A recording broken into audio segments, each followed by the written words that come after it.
మాదక ద్రవ్యాల కేసులో నేడు కళా దర్శకుడు చిన్నాను సిట్ బృందం విచారించనుంది. మరింత సమాచారం మా ప్రతినిధి సతీష్ ప్రత్యక్ష ప్రసారం ద్వారా అందిస్తారు. సినీ పరిశ్రమను కుదిపేస్తున్నటువంటి డ్రగ్స్ వ్యవహారంలో ఈరోజు విచారణ ఎదుర్కోబోతున్నటువంటి కళా దర్శకుడు ధర్మారావు అలియాస్ చిన్న కొద్దిసేపటి క్రితమే సిట్ కార్యాలయానికి చేరుకోవడం జరిగింది. సరిగ్గా 10:30కు ఆయన విచారణను ప్రారంభించనున్నారు.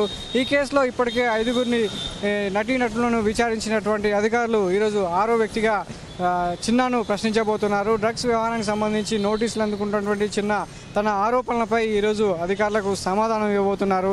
అయితే తనకు నోటీసులు ఎందుకు వచ్చాయో అనేది స్పష్టంగా తెలియని అయోమయ స్థితిలో ఉన్నటువంటి చిన్న దానికి సంబంధించినటువంటి ఆధారాలు సాక్ష్యాల ఆధారంగా తనను ప్రశ్నించేందుకు సిద్ధమైనటువంటి అధికారులకు తనదైన శైలిలో సమాధానం ఇవ్వబోతున్నారు.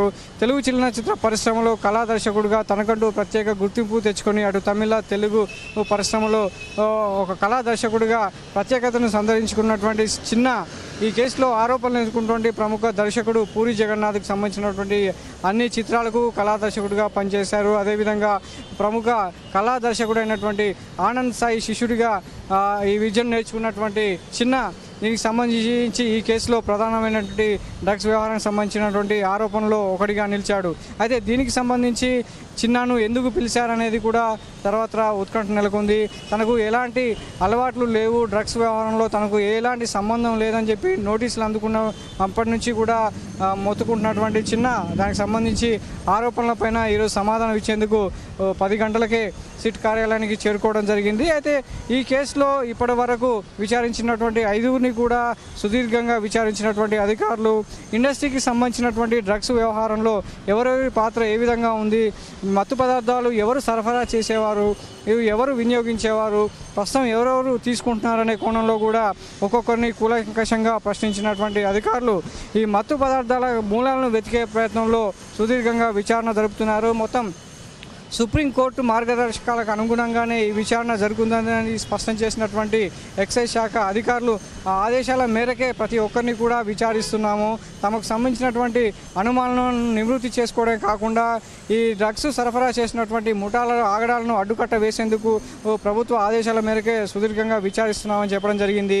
ఈ కోణంలోనే ఈ విచారణ ఎదుర్కొంటున్నటువంటి ఆరోపణలు ఎదుర్కొంటున్నటువంటి సినీ నటి చార్మి కోర్టును ఆశ్రయించడం, అదేవిధంగా మరో కథానాయిక మేనేజర్ రోని అరెస్ట్ కావడం ఈ కేసును మరింత మలుపు తిప్పిందనే చెప్పవచ్చు.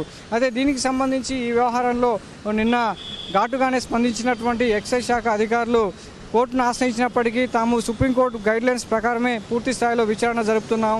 ఎవరైతే డ్రగ్స్ తీసుకుంటారని భావిస్తున్న వారందరినీ కూడా మార్గదర్శకాలకు అనుగుణంగానే డ్రగ్స్ తీసుకున్నారా లేదా అనేది నిర్ధారించుకునేందుకు వాళ్ళ రక్త నమూనాలు, తల వెంట్రుకలు, కాలి వేలి గోర్లను తీసుకోవడం జరుగుతుందని చెప్పి అకున్ సబర్వాల్ స్పష్టం చేయడం జరిగింది. ఈ కేసులో డ్రగ్స్ ఉన్నా, అదేవిధంగా డ్రగ్స్ తీసుకున్నా, డ్రగ్స్ తీసుకోవడానికి ప్రేరేపించిన, అదేవిధంగా డ్రగ్స్ సంబంధించినటువంటి కార్యకలాపాలు పాల్పడిన చట్టపరంగా వారందరూ కూడా నిందితులే అవుతారని స్పష్టం చేశారు. అయితే ఈ కేసు సంబంధించి కూడా ఈ ఆరోపణలు ఎదుర్కొన్నటువంటి 1/2 మంది సినీ ప్రముఖుల్లో ఇప్పటివరకు 5 మందిని విచారించినటువంటి సిట్ అధికారులు ఈరోజు చిన్న నుంచి మరికొన్ని విషయాలు రాబట్టేందుకు ఆయన ప్రశ్నించబోతున్నారు. నిన్న నవదీప్ను విచారించినటువంటి అధికారులు తన విదేశీ పర్యటనలో, అదేవిధంగా తనకు సంబంధించినటువంటి పబ్బులో ఎలాంటి కార్యకలాపాలు జరిగేవి, ఇండస్ట్రీలో ఇంకెవరెవరికి ఈ అలవాటు ఉందనే కోణంలో కూడా నిన్న సుదీర్ఘంగా నవదీప్ను విచారించడం జరిగింది. నవదీప్ కూడా కొంతమంది వ్యక్తుల పేర్లు చెప్పినట్టుగా తెలుస్తుంది. అంతేకాకుండా ప్రముఖ కథానాయిక కాజల్ సంబంధించినటువంటి మేనేజర్ను అరెస్ట్ చేశారు. ఈ విషయంలో తన నుంచి కొంత మొత్తంలో గంజాయి కూడా స్వాధీనం చేసుకున్నారు. తనకు సంబంధించి మేనేజర్ రోని డ్రగ్స్ వాడుతున్నారా లేదా అనేది తెలిసేందుకు తనను విచారించాల్సి ఉందని చెప్తున్నటువంటి అధికారులు తనను కోర్టు అనుమతితో తమ కస్టడీలోకి తీసుకొని విచారించే అవకాశం ఉంది. రోని కస్టడీలో మరిన్ని విషయాలు బయట పెడితే ఇంకా సినిమా పరిశ్రమకు సంబంధించి మరికొంతమంది వ్యక్తుల పేర్లు బయటకు వచ్చే అవకాశం ఉందని కూడా సమాచారం అందుతుంది. అయితే దీనికి సంబంధించి మొత్తం కూడా ఈ వ్యవహారంలో కేవలం సినీ పరిశ్రమకు సంబంధించినటువంటి వ్యక్తులనే ప్రస్తుతం విచారణ జరుగుతుండగా వారి పేర్లు మాత్రమే బయటకు వస్తుండడంతో దీనికి సంబంధించి కూడా మొత్తం అంతా కూడా తీవ్రమైనటువంటి చర్చనీయాంశంగా మారింది.